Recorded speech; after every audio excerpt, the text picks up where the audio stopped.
Fair skin obsession.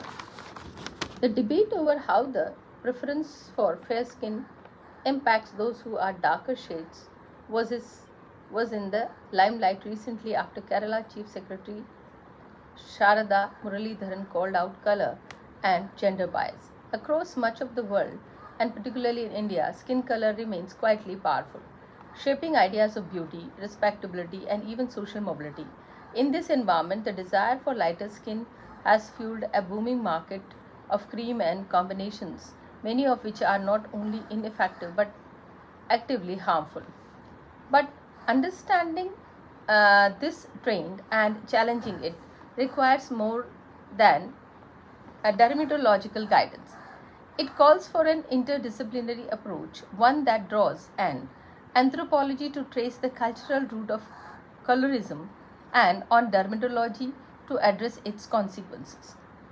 Between evolution and meaning, human skin color is, in evolutionary term, a remarkable adaptation. Population to equatorial zone develop more melanin to protect against ultraviolet radiation, while those further from the equator devolves lighter pigmentation to aid in vitamin D synthesis. Yet over time, skin tone come to slightly more than just geography, as Sumathi, Professor Emeritus of Anthropology at University of Madras, explained. The idea of color has historically been linked to opposites, fair and dark, good and bad. These qualities become part of how community organize themselves socially. In the Indian context, she noticed these ideas were reinforced by colonial rule and social hierarchies.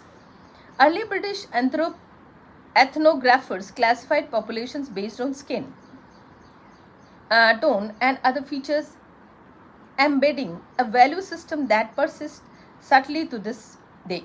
Fairness gradually come to be associated with refinement, aspiration, even more moral character, she says. Unfortunately, those perceptions were observed across communities and continue to influence how we see ourselves and teach each other.